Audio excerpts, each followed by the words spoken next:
SC/ST ಹಾಸ್ಟೆಲ್ಗಳ ದುಸ್ಥಿತಿ ಹೇಗಿದೆ ಅನ್ನುವಂಥದ್ರ ಬಗ್ಗೆ ನಿನ್ನೆಯಿಂದ ಅಭಿಯಾನವನ್ನ ಮಾಡ್ತಾ ಇದ್ವಿ. ಸರ್ಕಾರ ಮಾತೆತ್ತಿದ್ರೆ ದಲಿತರ ಪರವಾಗಿದ್ದೇವೆ, ಆ ವಿದ್ಯಾರ್ಥಿಗಳ ಪರವಾಗಿದ್ದೇವೆ, ಅವರನ್ನ ಅಂದ್ರೆ ಅವರು ಉತ್ತಮ ವ್ಯಾಸಂಗವನ್ನ ಮಾಡಬೇಕು ಅನ್ನುವಂಥ ನಿಟ್ಟಿನಲ್ಲಿ ನಮ್ಮ ಸರ್ಕಾರ ಏನೇನೆಲ್ಲ ಸೌಲಭ್ಯ ಕೊಟ್ಬಿಟ್ಟಿದೆ ಅಂತ ಪುಂಖಾನುಪುಂಖವಾಗಿ ಭಾಷಣವನ್ನ ಬಿಗಿತಾರಲ್ಲ, ಅದರ ಗ್ರೌಂಡ್ ರಿಯಾಲಿಟಿಯನ್ನ ತೋರಿಸ್ತಾ ಇದ್ವಿ.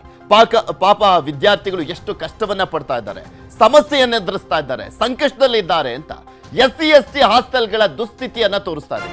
ದಲಿತ ವಿದ್ಯಾರ್ಥಿಗಳಂದ್ರೆ ಯಾಕಿಷ್ಟು ತಾತ್ಸಾರ ಸರ್ಕಾರಕ್ಕೆ? ಬರೀ ಬಾಯಿ ಮಾತಲ್ಲಿ ಮಾತ್ರ, ಪೇಪರ್ನಲ್ಲಿ ಮಾತ್ರ ಅಬ್ಬರಿಸ್ತಿರಲ್ಲ.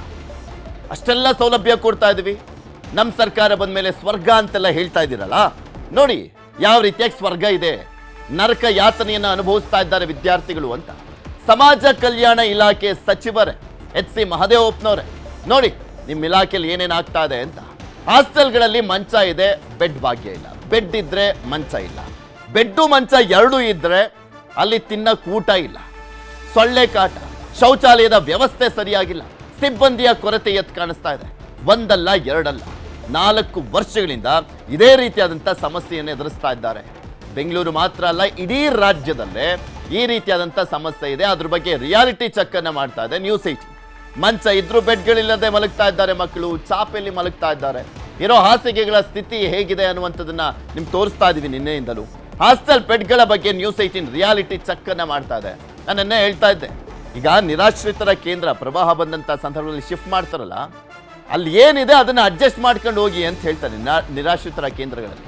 ಅಂಥದ್ದೇ ಪರಿಸ್ಥಿತಿ ಈ SC/ST ಹಾಸ್ಟೆಲ್ಗಳಲ್ಲಿ ವಿದ್ಯಾರ್ಥಿಗಳ ಪರಿಸ್ಥಿತಿ ಇರುವಂಥದ್ದು. SC/ST ವಿದ್ಯಾರ್ಥಿಗಳಿಗೆ ಏನಿದೆ ಅದನ್ನು ಅಡ್ಜಸ್ಟ್ ಮಾಡ್ಕೊಂಡು ಹೋಗ್ಬೇಕಷ್ಟೇ, ಕೇಳಂಗಿಲ್ಲ ಮಾಡಂಗಿಲ್ಲ. ಎಷ್ಟು ಅಂತ ಕೇಳ್ತೀರಾ, ಆ ವ್ಯವಸ್ಥೆನೇ ಸರಿಯಾಗ್ತಾ ಇಲ್ಲ.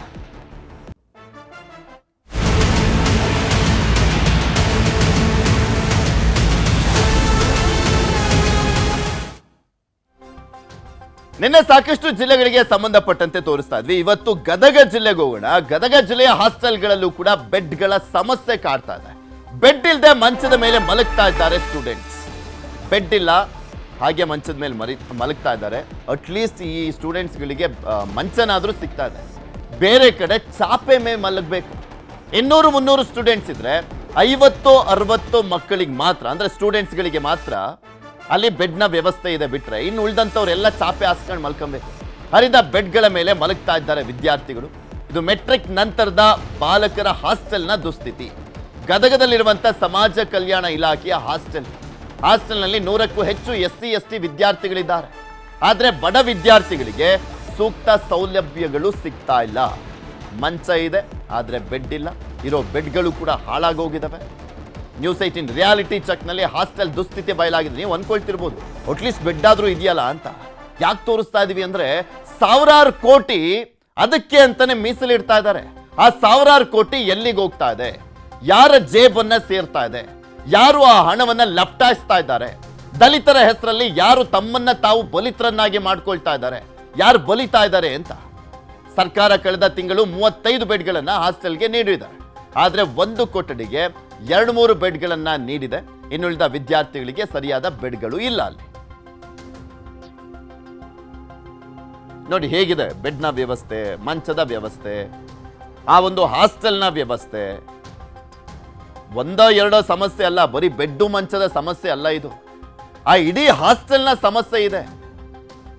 ಬಿಲ್ಡಿಂಗ್ ಸರಿ ಇಲ್ಲ, ಶೌಚಾಲಯ ಇಲ್ಲ. 200-300 ವಿದ್ಯಾರ್ಥಿಗಳಿರ್ತಾರೆ, 2-3 ಶೌಚಾಲಯ ಇರುತ್ತೆ. ಇಂಥ ದುಸ್ಥಿತಿಯಲ್ಲಿ ಅಲ್ಲಿ ವಿದ್ಯಾರ್ಥಿಗಳು ಓದಬೇಕು. ಮನೇಲಿ ಕಷ್ಟ ಅಂತ ಬಂದ್ರೆ ಇಲ್ಲಿ ನರಕ. ಹೇಗೋ ಆಗೋ ಹೀಗೋ ಅಂತ ಅಡ್ಜಸ್ಟ್ ಮಾಡ್ಕೊಂಡು ಹೋಗ್ತಾ ಇದ್ದಾರೆ. ಆದರೆ ಆ ವಿದ್ಯಾರ್ಥಿಗಳ ಹೆಸರಲ್ಲಿ ದುಡ್ಡು ಮಾಡುವಂಥವ್ರು ಮಾತ್ರ ಸರಿಯಾಗಿ ದುಡ್ಡು ಮಾಡ್ಕೊತಾ ಇದ್ದಾರೆ. ಇದಕ್ಕೊಂದು ಗ್ಯಾರಂಟಿ ಕೊಡಿ ಸ್ವಾಮಿ ಅಂತ ಕೇಳ್ತಾ ಇದ್ದಾರೆ ವಿದ್ಯಾರ್ಥಿಗಳು. ನೀವು ಹೇಳ್ತಿರಲ್ಲ, ಮಹಿಳಾ ಸಬಲೀಕರಣ, ಮಹಿಳೆಯರಿಗೆ ಈ ಗ್ಯಾರಂಟಿಗಳಿಂದ ಅದಾಗ್ತಾ ಇದೆ ಇದಾಗ್ತಾ ಇದೆ ಅಂತ.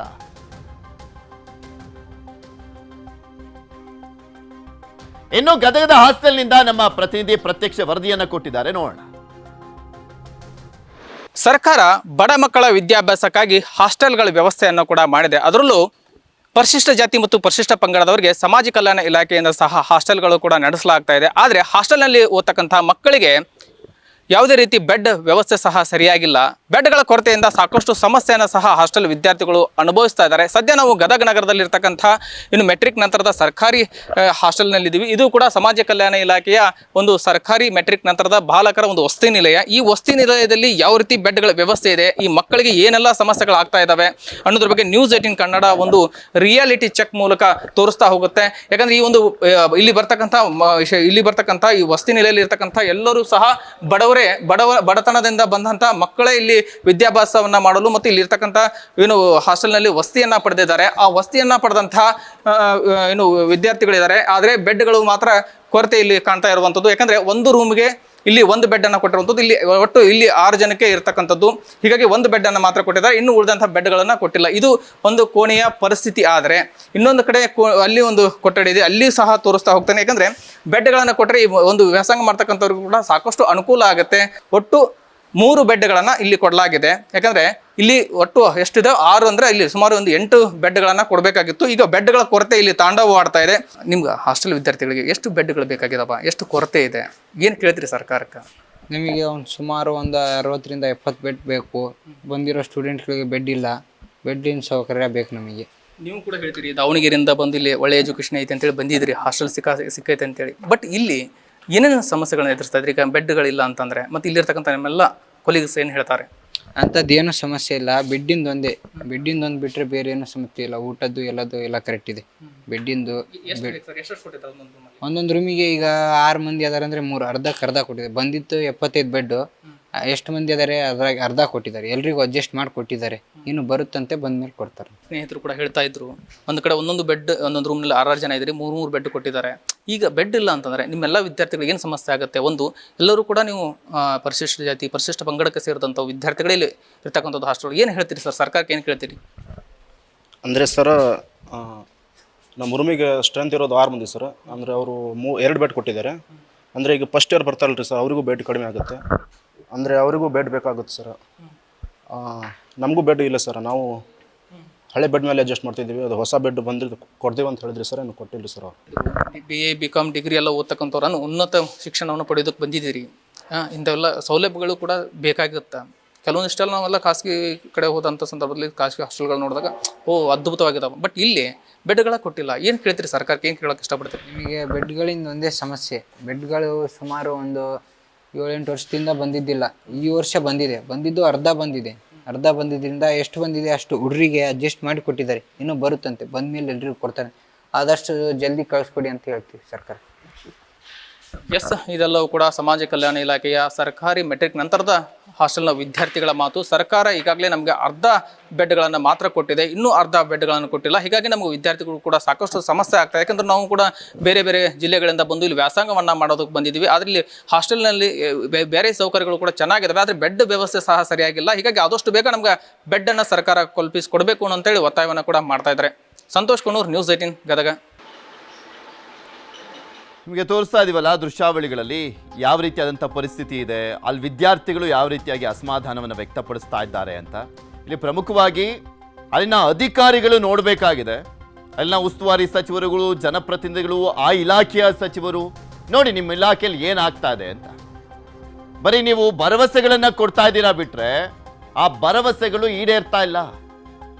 ಆ ವಿದ್ಯಾರ್ಥಿಗಳು ಇಲ್ಲಿ ನರಕಯಾತನೆಯನ್ನ ಅನುಭವಿಸಿ ನಂತರ ಕಾಲೇಜಿಗೆ ಹೋಗ್ಬೇಕಾಗಿದೆ. ಈ ಮೂಡ್ ಸರಿ ಇಲ್ಲ ಅಂದ್ರೆ ಬೆಳಗ್ಗೆನೆ ಎದ್ದು ಸ್ನಾನ ಮಾಡಕ್ ಆಗ್ತಾ ಇಲ್ಲ, ಅದಕ್ಕೆ ವ್ಯವಸ್ಥೆ ಇಲ್ಲ, ಮಲ್ಕೊಳ್ಳೋದಕ್ಕೆ ಆಗ್ತಾ ಇಲ್ಲ ಅಂತ ವ್ಯವಸ್ಥೆ ಇಲ್ಲ ಅಂತ ಬಂದಾಗ ಸಹಜವಾಗಿ ಮೂಡ್ ಔಟ್ ಆಗೋಗುತ್ತೆ ಅವ್ರಿಗೆ. ಕಾಲೇಜಿಗೆ ಹೋದಂಥ ಸಂದರ್ಭದಲ್ಲೂ ಕೂಡ ಅಷ್ಟೇ ಒಂದೊಂದು ರೀತಿಯಲ್ಲಿ ಒಂದೊಂದು ರೀತಿಯಾದಂಥ ಪರಿಣಾಮಗಳು ಬೀಳ್ತವೆ ಅವು. ಇದು ರಾಜ್ಯದ ಬಹುತೇಕ ಜಿಲ್ಲೆಗಳಲ್ಲಿ ಇರುವಂತ ದಲಿತ ಹಾಸ್ಟೆಲ್ಗಳ ಪರಿಸ್ಥಿತಿ. ಅಭಿಯಾನ ಮಾಡ್ತಾ ಇದೆ ನ್ಯೂಸ್ 18. ಆ ಇಲಾಖೆಯ ಸಚಿವರನ್ನ ಕೂಡ ಸಂಪರ್ಕ ಮಾಡುವಂತ ಪ್ರಯತ್ನ ಮಾಡ್ತಾ ಇದ್ದೀವಿ.